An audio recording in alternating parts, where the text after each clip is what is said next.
Assalamualaikum warahmatullahi wabarakatuh. Waalaikumsalam warahmatullahi wabarakatuh. Cermin buah cermin, cakep gitu.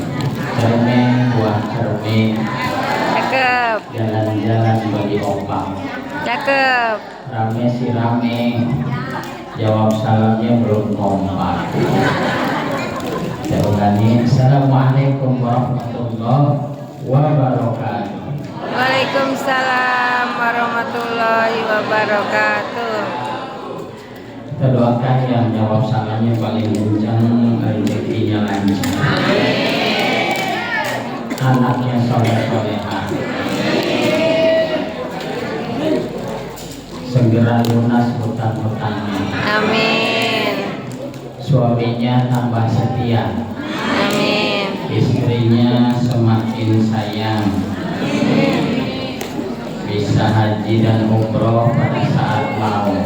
Amin. Amin ya rabbal alamin. Alhamdulillahi wahdah, sadaqa wa'dah, wa nasara abdah, wa anzal jaddah, wa hazabal ahzab wahdah. Asyhadu an la ilaha illallah wahdahu la syarika lah, wa asyhadu anna Muhammadan abduhu wa rasuluh alladzi la nabiyya wa la rasula ba'dah. Allahumma shalli wa sallim ala habibina wa maulana Muhammadin wa ala alihi wa sahbihi wa man tabi'ahum bi ihsanin ila yaumiddin wa ba'd. Bocah bocah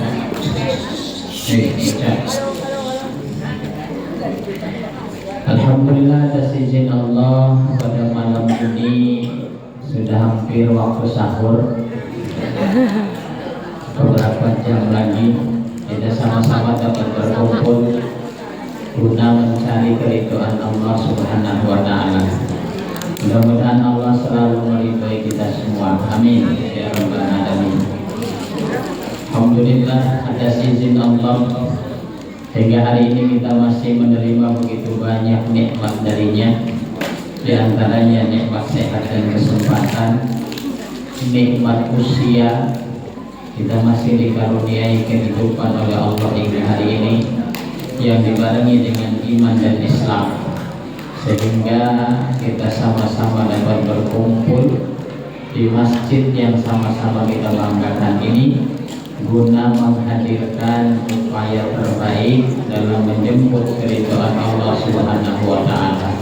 Semoga Allah takdirkan kita semua agar masuk surga bersama Nabi Muhammad sallallahu alaihi wasallam. Amin ya rabbal alamin.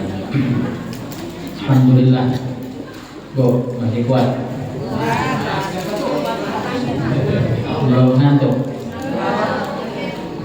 Saya mau mulai itu jam 9:44. Insya Allah mudah-mudahan sebelum sahur sudah selesai.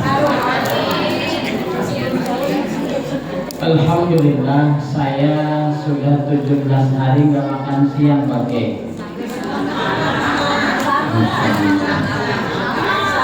Makanya nanti kalau pas ceramahnya ada emosi, mau dimaafkan aja. Karena udah 17 hari nggak makan siang. Sini sama, barengan kita ya. Alhamdulillah, nggak terasa sebentar lagi THR pada cair. Pulang kampung.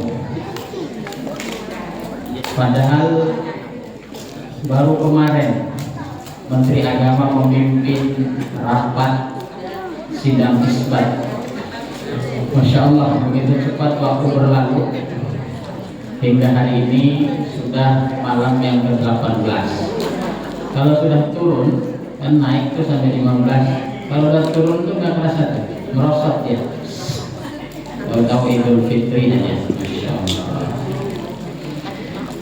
Sebelum saya memulai apa yang mau saya sampaikan, mudah-mudahan nanti nyambung karena ini sudah sangat malam. Yang sama-sama kita hormati dan kita muliakan, dari Ketua Panitia dulu, Bapak Haji Harta Sutrisno. Nah, yang menguasai harta. Ya, hartanya namanya aja harta, apalagi harta banyak banget. Mudah-mudahan beliau dijaga oleh Allah Subhanahu wa taala. Jadi jangan salahkan TKM kalau kemalaman. Yang ngatur ini adalah ketua panitia. Nah itu beliau. Masya Allah, tapi luar biasa. Beliau Masya Allah menghadirkan acara yang luar biasa ini. Kemudian yang sama-sama kita hormati dan kita muliakan Ketua DKM kita yang tadi memberikan sambutan, Bapak Ustadz Insinyur Hasan Basri. Nah yang duduknya mana tadi? Nah ini Insinyur itu saya jadi ingat pagar laut. Bapak Haji Andi Permana SH, Ketua RW 16 yang tampan. Saya kebayang waktu mudanya Pak RW ini luar biasa. Istrinya mana? Nah, sangat diawasi karena duduknya berhadapan-hadapan. Hati-hati Pak RW. Tadi nanya istri ikut, nanya ke saya istri ikut enggak? Enggak ikut, karena istri saya sudah percaya sama saya. Anda baik ini. Ya Bu ya, tolong dijaga, ini aset bangsa. Kemudian Ketua dan Wakil Ketua Masjid At-Taubah, Bapak Ustadz Haji Mahmuri dan Ustadz Haji Junawan, sudah hadir semua. Dua-duanya berdampingan. Kemudian pengurus RT 1 sampai 12 RW 16, Pak RT-nya ada? Pojok. Kayaknya di atas lebih banyak mayoritas. Masya Allah. Kemudian ibu-ibu Majelis Taklim Miftahul Jannah. Mana ketuanya? Nah itu ada ketuanya. Dan ibu-ibu Majelis Taklim dari Blok A sampai Blok E. Yang semuanya kalau di absen satu-satu makin lama ya. Ambil buka puasa nih. Yang semuanya Bapak Ibu, para tokoh, para hadirin yang hadir semuanya, wabil khusus Mahmad Militan yang hadir bersama kita semua. Mudah-mudahan kita berharap kita disehatkan oleh Allah Subhanahu wa taala. Allah hadirkan bimbingan agar kita senantiasa bahagia dunia hingga akhirat nanti. Amin ya rabbal alamin. Ini adalah malam mengisi momentum nuzulul Quran. Jadi memang Ramadan ini mulia.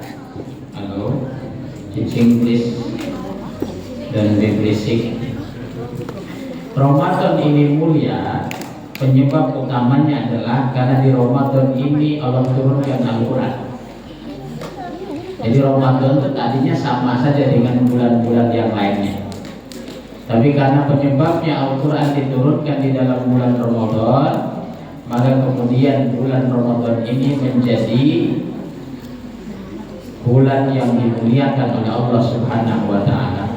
Dalilnya tadi sudah dibacakan oleh anak-anak kita. Syahrul Ramadan alladzi unzila fihi al-Qur'an hudan lin-nas wa bayyinatin minal huda wal furqan.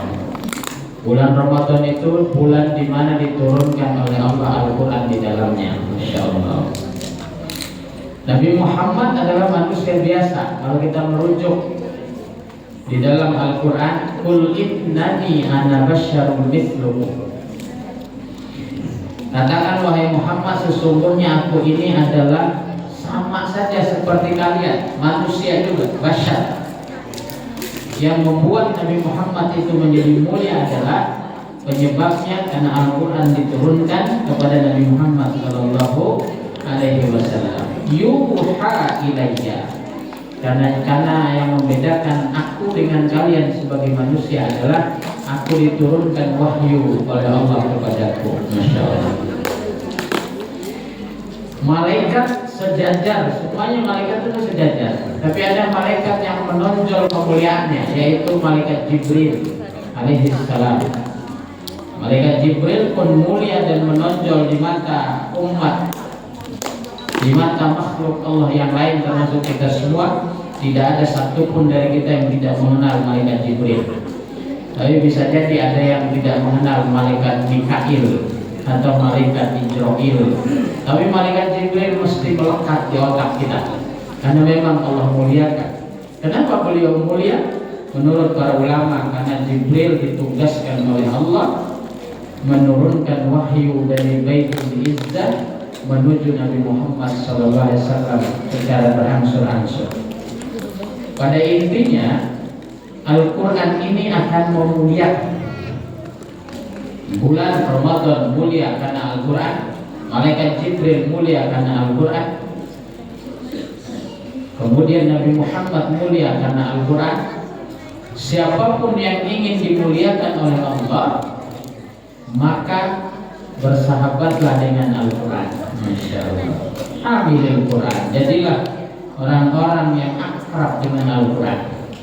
Apalagi Al-Quran ini menurut Nabi Muhammad SAW, Iqra'ul Quran, bacalah oleh kalian Al-Quran. Innahu ya'ti yawmal qiyamah syafi'an li ashabi. Karena Al-Quran ini hari kiamat nanti akan hadir sebagai syafaat untuk orang-orang yang membacanya. Khairukum man ta'allama al-Qur'ana wa 'allama. Sebaik-baik kalian, kata Nabi Muhammad SAW, adalah yang senantiasa belajar dan mengajarkan Al-Quran. Al-Quran ini tidak ada lawannya. Ada orang yang miskin, gak punya apa-apa, tapi karena akrab dengan Quran, Allah angkat derajatnya. Jika ingin anak-anak kita dimuliakan oleh Allah di masa depannya, akrabkan mereka dengan Al-Quran. Ini rumus baku. Tidak ada orang yang akrab dengan Quran itu kemudian hina-hina.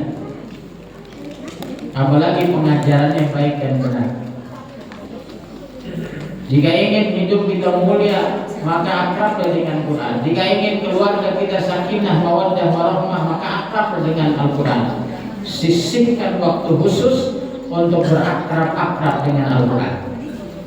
Sampai dulu ada syekh ditanya di Mesir, beliau ditanya, "Syekh, tolong kabarkan kepada kami bagaimana akrabnya sahabat Rasulullah dengan Al-Quran."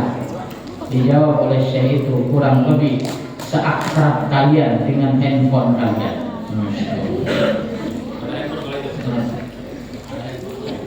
Jadi belum ada handphone, tapi akrabnya seperti akrab kita dengan handphone kita. Dikit-dikit lihat, ada notifikasi atau enggak, lihat. Di WA mana nenek lihat, di WA mana yang gadis dilihat, dan lain sebagainya. Saking kemudian akrabnya kita dengan handphone kita. Ada guru saya, beliau itu sampai kemudian memberikan jam khusus untuk buka HP-nya. Beliau punya HP canggih, tapi beliau hanya membuka HP itu pada jam-jam tertentu. Sisanya beliau gunakan untuk membuka Al-Quran. Masya Allah. Makanya hampir setiap sebulan itu harus khatam 3 kali. Saking akrabnya dengan Quran. Buktinya memang beliau dimuliakan oleh Allah Subhanahu wa Ta'ala. Bapak-bapak, ibu-ibu yang dirahmati oleh Allah Subhanahu wa Ta'ala, saya ingin merunut dari awal ya. Kita runut dari awal di waktu yang singkat itu. Kita ini bila dibandingkan dengan umat sebelum kita, jomplangnya ampun-ampunan. Tahu jomplang? Kok jomplang apa? Jomplang itu gak seimbang. Jadi kalau jomplang yang segini enak, ini jomplangnya jauh. Antara langit dan sumur terdalam jomplangnya. Para ulama memberikan pengajaran kepada kita, jomplangnya kita dengan umat terdahulu itu setidaknya ada di 3 hal. Ada 3 hal. Boleh dicatat ini.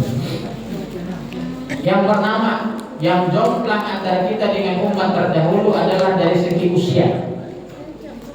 Halo?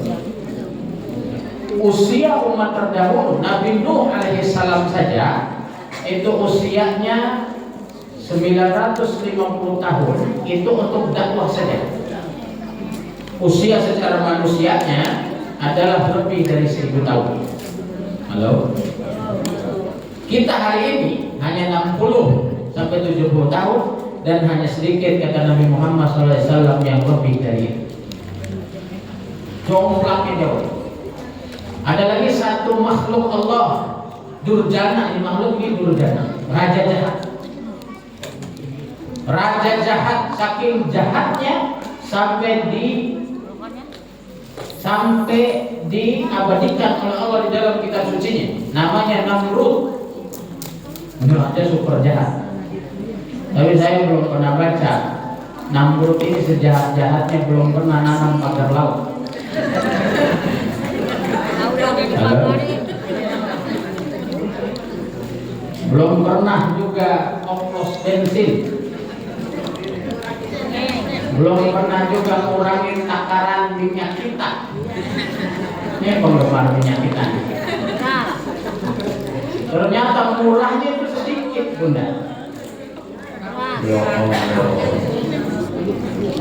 Sejahat-jahatnya Namrud tidak pernah ada pasukannya yang memasukkan emas sampai sekian ton. Ini jahat nih. Jahatan mana Namrud sama raja yang satu ini? Namrud dah urusan direkam. Jadi Namrud ini jahat yang luar biasa. Yang menjadi poin kita adalah saking jahatnya ini Namrud dibunuh oleh Allah dengan cara dimasukkan. Allah perintahkan seekor lalat masuk ke lubang hidungnya dan bersarang di otaknya. Halo? Jadi lalat itu masuk ke lubang hidung, terus tinggal di otaknya, bersarang di otaknya. Tahu nggak Bu berapa lama itu? Lalat di otak Namrud. Kalau nggak tahu jawab, jangan lama-lama. Tahu. Waktu nih. Nggak tahu, gitu. Jangan kayak mahasiswa saya pura-pura mikir lama. Nggak tahu tuh begitu, nggak tahu. Ternyata Bu, itu bersarangnya lalat di otak Namrud hanya 400 tahun. Halo? Lama kira-kira? Nah, bersarangnya lalat di otaknya saja 400 tahun. Bagaimana dengan usia? Kemudian ada lagi wanita yang datang ke Nabi Musa alaihissalam dan menangis. Wanita datang ke Nabi Musa dan menangis. Ada Nabi Musa, ngapel lu? Kalau pakai bahasa Betawi, ngapel lu nangis di sini? Dijawab oleh wanita itu, wahai Nabi Allah, anak saya baru meninggal. Emang ente gak terima anak ente meninggal? Itu kan takdir Allah. Dijawab oleh perempuan itu, aku menyesal, bukan aku menyesalinya, bukan karena meninggalnya, tapi aku sedih karena dia meninggal di usia yang masih belia. Halo? Meninggalnya di usia yang masih belia. Ditanya oleh Nabi Musa, emang di usia berapa aneh belum meninggalnya? Dijawab oleh perempuan itu, aku sangat sedih karena anakku meninggal di usia yang masih belia, yang baru saja menginjak usia 300 tahun. 300 tahun masih kecil Bu, masih muda, zaman dulu. Kita 300 tahun itu udah luar biasa. Nabi Musa kemudian mengatakan, perempuan, ketahuilah olehku, nanti di akhir zaman akan ada umat akhir zaman yang usianya hanya 60 sampai 70 tahun saja, dan sangat sedikit yang lebih dari 70 tahun. Akhirnya perempuan itu berhenti menangis dan bertanya, serius Nabi Musa?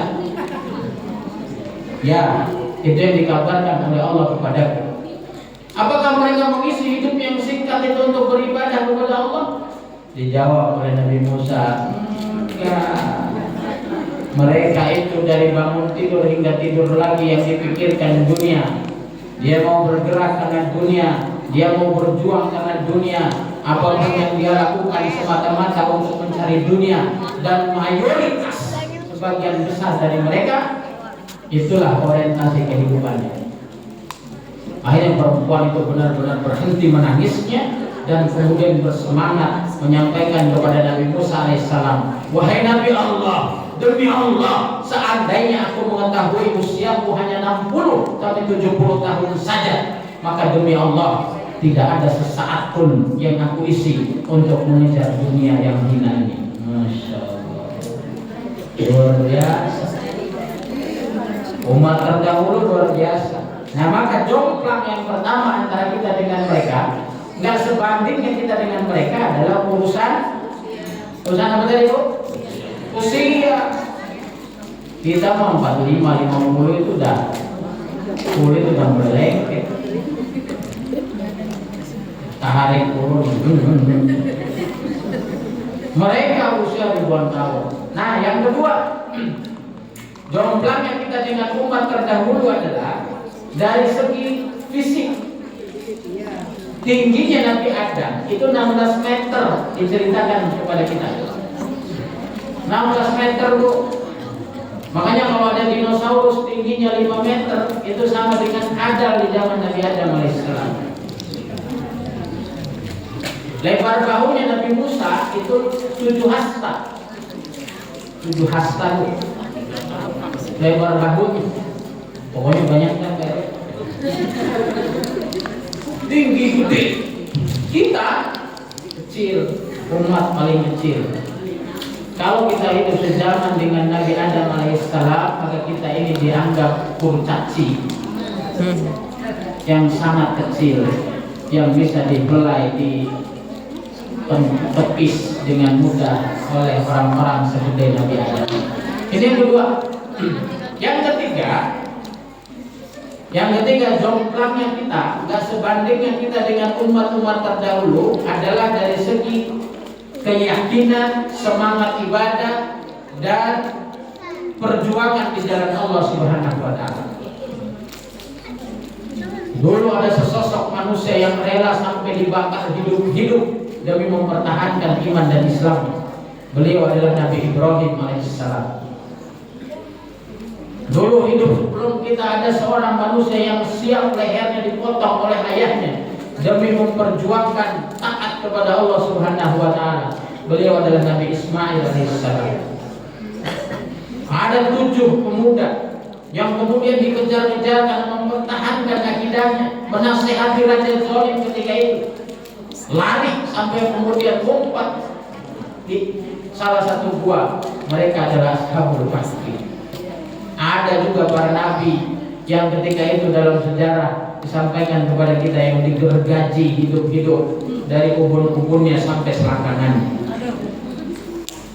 Begitu gagahnya mereka memperjuangkan akidah, begitu gagahnya mereka mendakwahkan agama, begitu gagahnya mereka istiqomah dalam kehidupan beragama. Nabi Nuh misalnya, Nabi Nuh itu luar biasa. Dakwah siang dan malam. Inni da'autu qaumi lailan wa nahara. Aku berdakwah siang dan malam. Tapi hanya segelintir kecil orang yang beriman kepada Nabi Musa. Tahu berapa orang yang beriman kepada Nabi Musa? Dakwahnya begitu panjang, tapi yang beriman hanya sedikit. Tapi mereka nggak kapok, dakwahnya terus. Kita hari ini sangat jauh berbeda dengan mereka. Nah, dari 3 jomplangnya kita ini, Allah sayang sama kita, Allah kasihan sama kita. Kalau dibandingkan antara kita dengan orang-orang terdahulu, itu nggak ada yang masuk surga di kita.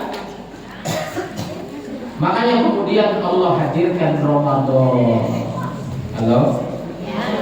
Allah hadirkan Ramadan sebagai bulan akselerasi buat kita, bulan percepatan, bulan pemadatan kegiatan, bulan yang menjadi karunia besar dari Allah Subhanahu wa Ta'ala agar kita dapat mengejar ketertinggalan. Makanya di dalam surah Al-Baqarah ayat 183 itu ada ungkapan kama kutiba 'alal ladzina min qablikum la'allakum tattaqun.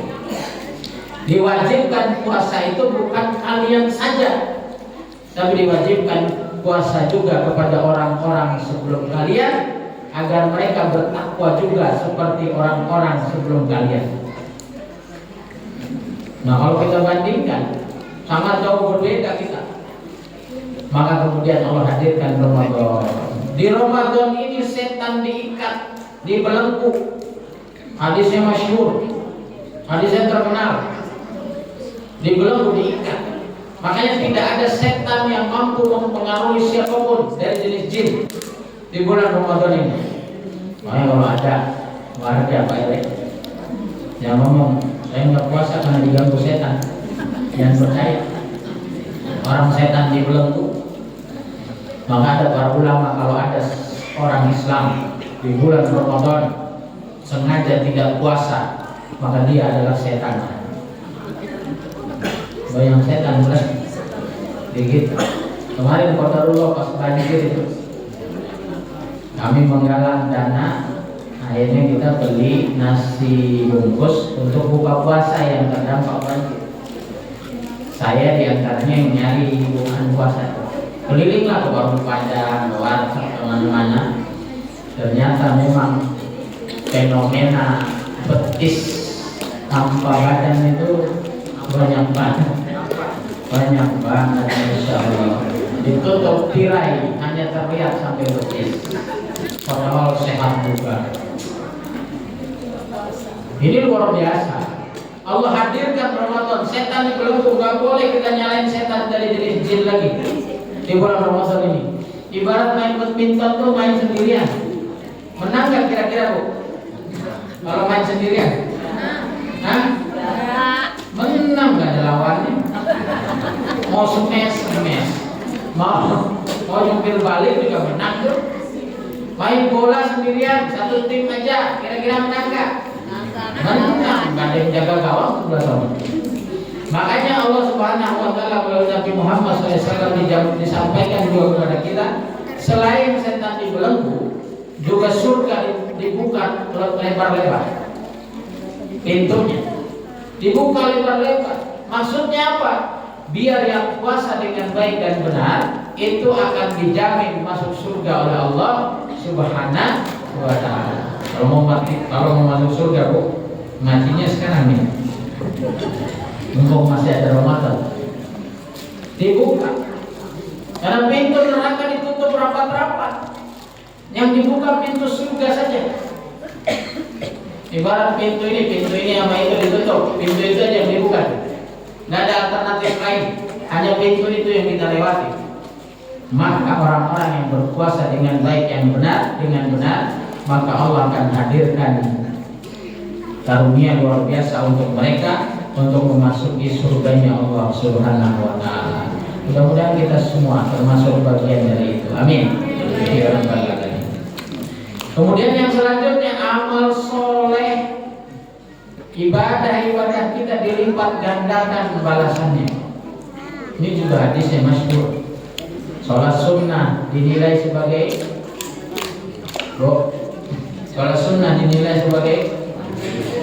wajib. Sholat wajib dilipat-lipat gandakan oleh Allah Subhanahu wa Ta'ala balasannya. Maka luar biasa, kita bisa mengejar ketertinggalan tadi. Kita bisa mengejar kehebatan mereka dari segi usia. Kita bisa mengejar kehebatan mereka dari segi fisik. Kita bisa mengejar kehebatan mereka dari segi iman dan semangat dalam beribadah. Itulah luar biasanya bulan Ramadan. Baca Quran 1 juz di bulan Ramadan itu beda balasannya dengan baca Quran 1 juz di luar Ramadan. Apalagi kalau kita berjumpa dengan Lailatul Qadar dalam keadaan taat. Jadi rumusnya gini, ini rahasia kita nih Bu, rahasia nih. Tolong jangan dibocorin. Rumusnya menurut pengajaran para ulama kita, Lailatul Qadar itu pasti hadir di bulan Ramadan. Jadi selama Ramadan itu pasti ada Lailatul Qadarnya. Malam Lailatul Qadar itu ada. Malam Qadar, malam kemuliaan itu ada. Cuman masalahnya, tantangannya buat kita adalah ketika hadirnya Lailatul Qadar, kita itu dalam keadaan taat atau dalam keadaan lalai.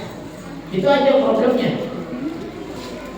Makanya yang disebut mendapatkan Lailatul Qadar itu adalah mereka yang nyambung antara ketaatannya dengan hadirnya Lailatul Qadar. Ngeklik, matching.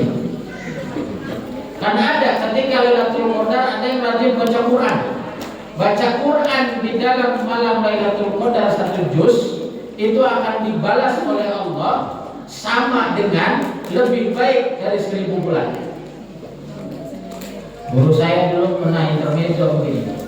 Jadi nanti orang-orang yang ketemu dengan Lailatul Qadar dalam keadaan taat, diantaranya baca Quran, ketika disampaikan catatan amalnya, dia kaget melihat catatan baca Qurannya 83 tahun lebih atau lebih. Jadi khairum min alfi syahr, lebih baik dari 1000 bulan. Jadi Lailatul Qadar itu tidak sama dengan 1000 bulan, tapi lebih baik dari 1000 bulan. Dia baca tuh catatan amalnya, ternyata di situ tercatat pernah baca Quran 1 juz, tapi dihitungnya lebih dari 83 tahun. Kaget dia, ngomong ke Allah, ya Allah, saya nggak pernah dibaca selama ini Quran. Berarti ente baca Quran yang di malam Lailatul Qadar. Gitu. Sodakonya 100.000 di malam Lailatul Qadar, dikali kelipatan setidaknya 83 tahun. Bayangkan setiap hari sodako 100.000 selama 83 tahun. Siapa yang sanggup? Apalagi kalau di malam Lailatul Qadar sodakonya 1 juta atau 10 juta dikali kelipatan. Inilah tadi disebut Ramadan itu adalah bulan akselerasi, percepatan atau pemadanan. Maka ketika hadirnya Lailatul Qadar, itu bersiap-siaplah dengan amal terbaik kita. Karenanya Rasulullah SAW mengabarkan kepada kita, bukan hanya kemudian Allah mengatakan di Ramadan itu ada Lailatul Qadar, bukan. Tapi Allah juga menginstruksikan Nabi Muhammad agar membocorkan Lailatul Qadar itu adanya di 10 terakhir. Itu kan pas kita mudik itu. Mudik mall. Ini nyari Lailatul Qadar di mall. Isinya cuma Masya Allah, sini, alhamdulillah. Nah, singkat cerita, di malam Lailatul Qadar ini kita harus isi dengan kebaikan. Di 10 malam terakhir, saking luar biasanya Allah sayangnya sama kita, kita tidak diinginkan oleh Allah tertinggal dengan orang-orang sebelum kita. Dikabarin juga, di 10 malam terakhir itu adanya di malam-malam ganjil. Ini malam-malam ganjil mulai start mudik. Nabi Muhammad itu mengencangkan ikatan pinggangnya di malam 10 malam terakhir. Itikaf beliau. Itikaf beliau. Para ulama kita ada juga yang mengosongkan kegiatannya untuk di malam-malam itikaf itu. Saking semangatnya. Setidaknya bagi kita di malam-malam 10 malam terakhir ini, wabil khususnya kita siaga 1. Kita baca Quran sebanyak-banyaknya. Kita sholat, kita kemudian berinfak semampu kita dan lain sebagainya. Nah, begitu juga dengan kejelekan, keburukan. Hati-hati, kita kan memahaminya hanya kebaikan yang dilipat gandakan. Di Ramadan ini keburukan pun dihitung berlipat-lipat. Apalagi barengan dengan Lailatul Qadar. Malam Lailatul Qadar main gaple. Halo? Ini tahu malam Lailatul Qadar nih, main gaple. Pada saat berhadapan dengan Allah dan para malaikat nanti, ketika disampaikan catatan amalnya, dia bingung ngelihat kapan saya main gaple selama ini. Dijawab oleh para malaikat, ente main gaple pas malam Lailatul Qadar. Ya Allah sekali modal. Nah, maka kita sebagai umat umat Islam yang sudah paham dengan masjid, yang sudah berupaya taat kepada Allah di selama Ramadan ini, wabil khusus di 10 hari terakhir, wabil khusus lagi di malam-malam ganjil, jangan main-main dengan dosa. Jangan hobi ngomongin orang, tahan dulu dah, lakukan mulutnya. Takut keceplosan. Karena ngomongin orang di malam Lailatul Qadar, katakanlah 1 jam, itu dikali 83 tahun, banyak kan? Banyak disobek-sobek sama Allah mulutnya. Naudzubillah, summa naudzubillah. Saudara-saudaraku yang dirahmati oleh Allah Subhanahu wa taala, ini ada rahasia yang sangat spesial saya ingin bocorkan pada malam hari ini. Saya juga baru tahu tahun ini. Guru saya memberikan pengajaran khusus bahwa ternyata ada rahasianya agar kita ketemu Ramadan, ketemu Lailatul Qadar barengan dengan ketaatan kita. Jadi Lailatul Qadar Allah hadirkan, kita sedang taat-taatnya. Mau tahu Bu, rumusnya? Mau tahu aja atau tahu banget? Cara yang paling konkretnya ada di dalam kitab Fathul Mu'in namanya. Fathul Mu'in itu ada 2 hadis dari Nabi Muhammad SAW. Yang pertama, siapa orang yang ingin berjumpa dengan dengan malam Lailatul Qadar dalam keadaan taat kepada Allah Subhanahu wa taala atau dimuliakan di malam Lailatul Qadar, maka caranya adalah jangan tinggalkan sholat maghrib dan isya secara berjamaah. Ini hadis pertamanya nih.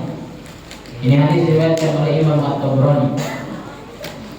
Kemudian yang kedua, kalau kemudian sudah melewat nih, ini kan sudah setengah lebih. Ternyata kemarin lalai sholat maghrib, isyanya nggak berjamaah, selang-seling dan lain sebagainya. Berlaku hadis kedua. Siapa orang yang ingin berjumpa dengan malam Lailatul Qadar dalam dimuliakan oleh Allah atau dalam ketaatan, maka jangan tinggalkan sholat isya, sholat maghrib dan sholat subuh secara berjamaah.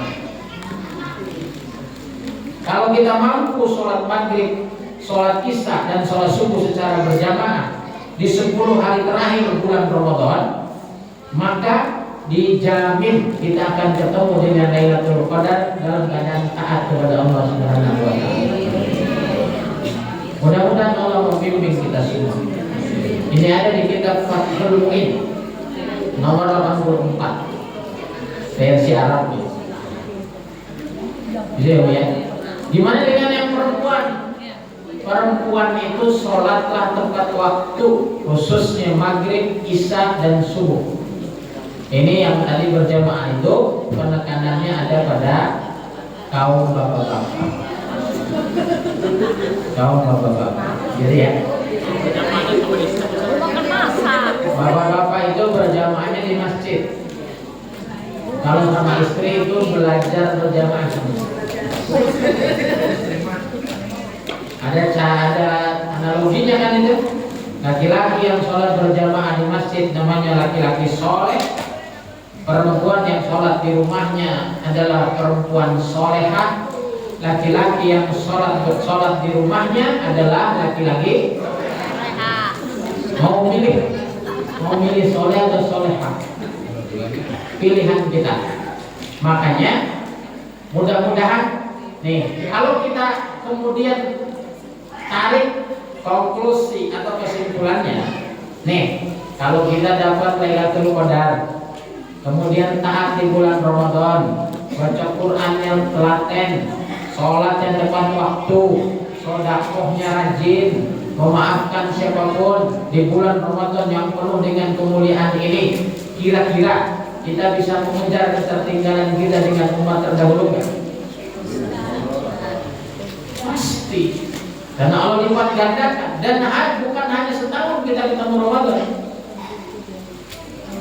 Yang hari ini usianya 50 tahun, kita ambil 20 tahun, 30 tahun lah ketemu Ramadannya. Kalau setiap Ramadan yang 30 tahun ini, katakanlah 20 tahunnya main gameplay mudah. begadang nggak jelas 20 tahunnya misalnya. Kita kurangi lagi hanya 25 tahun. 25 tahun itu ya nggak jelas dan nggak kenal masjid. Kita ambil misalnya 30 tahun. Di usia 20 tahun dia ketemu Ramadan dalam keadaan taat kepada Allah, itu sama dengan 20 kali ketemu Lailatul Qadar dalam keadaan taat, 20 kali ketemu Ramadan yang dilipat gandakan amal solehnya, dikali kemudian 20 kali 83 tahun paling minimal. Berapa itu? Banyak, 1000 lebih. Berarti urusan usia terjawab. Nanti maksudnya gini, di hadapan Allah kita nggak boleh beralasan usia saya kan singkat ya Allah. Di dalam buku saya Mustahil Tidak Bahagia itu dihitung tuh, saya dihitung 24 jam itu ternyata yang kita isi untuk ibadah nggak lebih dari 3 jam. Sisanya itu buat tidur, buat main, buat kegiatan dan lain sebagainya. Coba hitung aja sholat itu tepat waktu dan berjamaah paling banyak 15 menit kali 5 berapa tuh? Kemudian zikirnya, kemudian apanya itu 3 jam lah. Ini udah paling taat nih. 3 jam dari 24 jam itu yang diisi banyakan mana? Sia-sia atau ibadah? Banyakan sia-sia, main badminton berjam-jam tahan. Sholat tarawih imam panjang dikit momen. Kalau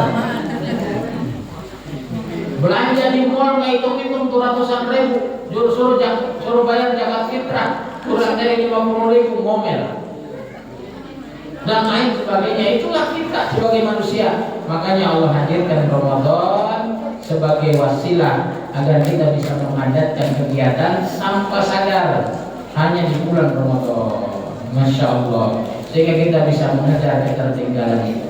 Saudara-saudaraku yang dirahmati oleh Allah Subhanahu wa Ta'ala, sebagai penutup saya ingin sampaikan hadis juga dari Nabi Muhammad SAW. Beliau bersabda, "Rubba sha'im laisa lahu min siyamihi illa al-ju' wal 'athas." Berapa banyak orang yang rajin berpuasa tidak mendapatkan apa-apa dari puasanya kecuali hanya lapar dan haus saja. Masya Allah. Kalau di kita agak beda, kecuali lapar dan haus serta THR saja. Masyarakat sekarang gembira ketemu Ramadan itu seringkali bukan karena pengen mengejar ketertinggalan tadi, tapi karena THR-nya. Yes, THR. Yes, pulang kampung. Yes, bonus. Wah, sel nih, macam-macam. Sehingga kemudian nggak ada nilai. Bahkan baca Quran kita diancam juga oleh Rasulullah SAW. Rubba qari'un yaqra'ul Quran wal Qur'ana yal'an. Berapa banyak manusia yang rajin baca Quran, tapi Quran sendiri yang melaknat. Na'udzubillah, summa na'udzubillah. Maksudnya gimana? Disarahlah hadis ini oleh para ulama. Maksudnya adalah orang yang berpuasa tapi tidak memanfaatkan momen puasa itu untuk meningkatkan kualitas dirinya, maka kemudian puasanya itu hanya akan mendapatkan lapar dan haus saja. Orang yang baca Quran tapi tidak berubah dia menjadi lebih baik, itu akan terhempas hanya dengan berbusaknya mulutnya saja. Saya sedang mengelola namanya rumah tahfiz, rumah Quran. Jadi itu sangat kita tekankan kepada santri-santri kita, biar kemudian mereka itu hafal Quran bukan karena pengen dipuji sebagai penghafal Al-Quran, tapi menjadi ruh perjuangan mereka di masa-masa yang akan datang. Jangan pernah khawatir masa depan. Saya sampaikan gitu. Jangan pernah khawatir masa depan. Kalian bisa jadi presiden. Tukang kayu aja bisa jadi presiden. Apalagi sahabat Al-Quran. Apalagi sahabat Al-Quran. Target dari puasa itu ada dua.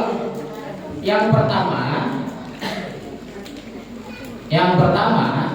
targetnya adalah meningkatnya kualitas kesolehan pribadi. Jadi meningkatnya kualitas kesolehan pribadi. Makanya di puasa itu kita diharapkan jernih secara pribadi. Nggak ada lagi dendam, nggak ada lagi kesel, nggak ada lagi pengen sombong, nggak ada lagi pengen angkuh, nggak ada lagi pengen dipuji dan lain sebagainya. Solehan pribadi akrab dengan ibadah, akrab dengan Quran, akrab dengan memaafkan, akrab dengan jujur dan lain sebagainya. Ini yang diharapkan oleh Allah Subhanahu wa taala, meningkatnya kualitas kesolehan pribadi. Yang kedua, dengan meningkatnya kesolehan pribadi, harapan Allah untuk kita semua yang berpuasa ini adalah meningkatnya kualitas kesolehan sosial. Kesolehan pribadinya sudah cakep, nggak menyimpan dendam, nggak marah kepada siapapun, memaafkan siapapun, rajin baca Quran, rajin beribadah, rajin berzikir dan lain sebagainya. Harapannya setelah itu adalah meningkatnya kualitas kesolehan sosialnya. Makanya kita mulai diajarkan oleh Allah agar rajin berinfak, rajin bersedekah, membayar zakat dan lain sebagainya. Ini adalah buah daripada kesolehan pribadi yang berefek pada kesolehan sosial. Suksesnya kita di Ramadan ini bisa dilihat dari dua hal itu. Pertama, meningkatnya kualitas kesolehan pribadi, dan yang kedua, semakin meningkatnya kesolehan sosial kita. Kalau dua hal ini tidak ada, maka berlakulah sabda Rasulullah SAW tadi, rubba sha'im laisa lahu min siyamihi illa al-ju' wal 'athas. Berapa banyak mereka yang rajin puasa tapi tidak mendapatkan apa-apa dari ibadah puasanya kecuali hanya lapar dan haus saja, kata Nabi Muhammad SAW.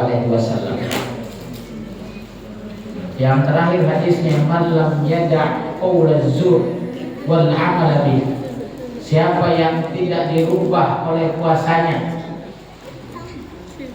sehingga masih kemudian berkata-kata dusta dan berbuat kedustaan, menipu, menzolimi dan lain sebagainya, termasuk korupsi, falaisa lillah hajatun illa ayyada ta'amahu wa syarabahu. Allah tidak ada hajat apapun untuk memberikan kemuliaan kepada mereka kecuali hanya berbekas lapar dan haus saja. Naudzubillah, summa naudzubillah. Kalau saya Presiden Republik Indonesia, menjelang datangnya Ramadan, maka saya akan perintahkan ke seluruh ASN dan petugas negara agar berserius menjalankan ibadah puasa. Karena dengan puasa ini akan meningkatkan kualitas kesolehan pribadi dan kualitas kesolehan sosialnya. Doakan saya, mudah-mudahan saya memimpin negeri.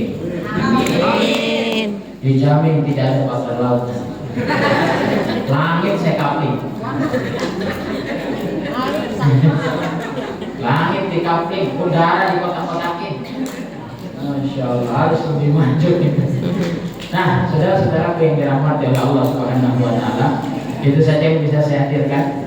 Saya mohon maaf jika ada hal-hal yang kurang berkenan. Saya berupaya tepat waktu aja. Kata Ketua DKM sampai 10:30 dah gitu. Itu pun sudah lewat 1 menit. Jadi mohon maaf jika ada hal-hal yang kurang berkenan. Kita sama-sama berdoa dulu untuk dan sama-sama berdoa mudah-mudahan Allah bimbing kita agar sukses di Ramadan ini, agar serius menjalankan Ramadan ini. Karena Ramadan ini karunia nikmat luar biasa dari Allah. Allah tidak ingin membebani kita, tapi hadirnya Ramadan hanyalah untuk memperingan perjalanan hidup kita di dunia agar selamat dunia akhirat. Semoga keluarga kita semakin sakinah mawaddah warahmah, anak-anak kita semakin soleh dan solehah, seluruh hajat kita Allah kabulkan, keluarga kita semakin sakinah mawaddah warahmah, rezeki kita semakin lancar, berkah dan berlimpah. A'udzubillahi minasyaitonir rajim. Bismillahirrahmanirrahim. Allahumma ighfir lil muslimina wal muslimat wal mu'minina wal mu'minat al ahya'i minhum wal amwat innaka sami'un qaribun mujibud da'wah ya hadiyal hajat. Allahumma inna nas'aluka ilman nafi'an wa amalan mutaqabbala wa rizqan halalan tayyiban mubarakan wasi'an. Allahumma arinal haqqa haqqan warzuqna ittiba'ah wa arinal batila batilan warzuqna ijtinabah. Allahumma ansurna fa innaka khairun nasirin. Allahumma arzuqna fa innaka khairur raziqin. Allahumma iftah lana fa innaka khairul fatihin. Allahumma arhamna fa innaka khairur rahimin. Rabbana hab lana min azwajina wa dzurriyyatina qurrata a'yun waj'alna lil muttaqina imama. Duhai Allah yang Maha Pengasih lagi Maha Penyayang, terima kasih ya Allah, Engkau telah menghadirkan yang terbaik dalam kehidupan kami ya Allah. Bimbing kami agar kami mampu mensyukuri setiap nikmat-Mu ya Allah. Nikmat yang luar biasa telah Engkau hadirkan dalam kehidupan kami ya Allah. Engkau karuniai keluarga kepada kami ya Allah. Engkau karuniai pasangan hidup untuk kami ya Allah. Engkau karuniai putra-putri yang soleh dan soleha dalam kehidupan kami ya Allah. Ya Allah yang Maha Pengasih lagi Maha Penyayang, bimbing kami ya Allah agar kami mampu membimbing anak-anak kami menjadi anak-anak yang soleh dan solehah ya Allah. Bimbing kami agar kami mampu mendidik mereka ya Allah. Jangan Engkau biarkan anak-anak kami durhaka kepada kami ya Allah. Bimbing mereka ya Allah. Kami tidak sanggup membimbing mereka tanpa bimbingan-Mu ya Allah. Bimbing kami agar kami mampu berbakti kepada kedua orang tua kami ya Allah. Bimbing kami agar kami mampu membahagiakan mereka ya Allah. Bimbing kami agar kami mampu menjadi penghias mata bagi mereka ya Allah.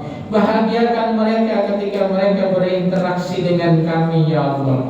Hadirkan ridho mereka dalam kehidupan kami ya Allah. Bimbing kami agar kami mampu membahagiakan mereka ya Allah. Kami ingin membahagiakan mereka ya Allah. Yang sudah Engkau panggil pulang, bahagiakan mereka di alam sana ya Allah.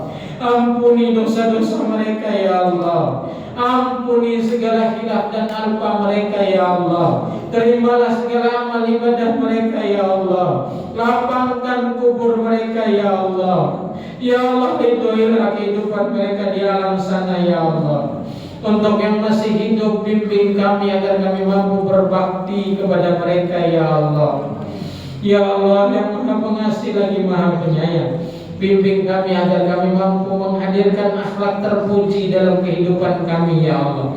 Bimbing kami agar kami jujur ya Allah, agar kami sabar ya Allah, agar kami mampu memaafkan kesalahan orang lain ya Allah, agar kami mampu mengikhlaskan setiap takdir yang Kau hadirkan dalam kehidupan kami ya Allah. Bimbing kami agar kami mampu menghindari akhlak tidak terpuji ya Allah. Jangan biarkan kami sombong ya Allah. Jangan biarkan kami iri hati dan dengki ya Allah. Jangan biarkan kami hidup dengan takabur ya Allah. Ya Allah yang Maha Pengasih lagi Maha Penyayang, tanpa bimbingan-Mu kami akan mengarah kepada penyesatan ya Allah, mengarah kepada kezaliman ya Allah, mengarah kepada kehancuran ya Allah. Rabbana zalamna anfusana wa in lam taghfir lana wa tarhamna lanakunanna minal khasirin. Allahumma a'izzal Islam wal muslimin. Allahumma ansur ikhwanana al muslimin fi biladina Indonesia khassah. Allahumma ansur ikhwanana al muslimin fi Palestin. Allahumma ansur ikhwanana al muslimin fi Palestin. Allahumma ansur ikhwanana al muslimin fi Palestin. Ya Allah yang Maha Pengasih lagi Maha Penyayang, kuatkan perjuangan mereka saudara-saudara kami di Palestina ya Allah. Menangkan mereka ya Allah, ikhlaskan mereka ya Allah. Ya Allah ampuni kami karena kami tidak mampu menghadirkan yang terbaik untuk mereka ya Allah. Kami belum mampu menghadirkan yang terbaik untuk mereka ya Allah. Kami ingin masuk surga bersama rombongan mereka ya Allah. Kami ingin masuk surga bersama rombongan mujahid-mujahid di Palestina ya Allah. Bimbing kami ya Allah agar kami senantiasa mencintai mereka ya Allah, senantiasa berjuang untuk mereka ya Allah, senantiasa mendoakan perjuangan mereka ya Allah. Segera menangkan mereka ya Allah. Usir dan hancurkan penjajah mereka ya Allah. Usir dan hancurkan Zionis terlaknat yang telah menjajah mereka selama ini ya Allah. Hancurkan pertahanan mereka ya Allah. Lemahkan pendirian mereka ya Allah. Kalahkan mereka atas izin-Mu ya Allah. Ya Allah yang Maha Pengasih lagi Maha Penyayang, karuniakanlah ketakwaan dalam diri kami ya Allah. Atas wasilah kami berpuasa di bulan Ramadan yang mulia ini ya Allah. Rabbana atina fid dunya hasanah wa fil akhirati hasanah wa qina adzabannar. Wa sallallahu ala nabiyyina Muhammadin walhamdulillahi rabbil alamin. Alhamdulillah, mudah-mudahan doa-doa kita dikabulkan oleh Allah Subhanahu wa taala. Terima kasih atas perhatiannya. Mohon maaf jika ada hal-hal yang kurang berkenan. Hadanallahu wa iyyakum ajmain. Al-afwa minkum. Wassalamualaikum warahmatullahi wabarakatuh. Terima kasih kepada Bapak Ustadz atas ceramah agamanya. Semoga apa yang disampaikan oleh Bapak Ustadz bermanfaat bagi kita semua yang hadir pada malam hari ini. Amin ya rabbal alamin. Demikian acara pada malam hari ini.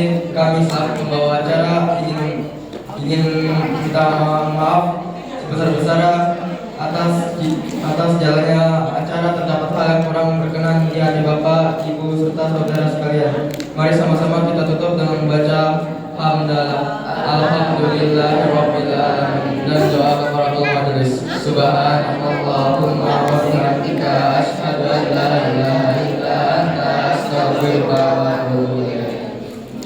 Wa billahi taufiq wal hidayah. Assalamualaikum warahmatullahi wabarakatuh.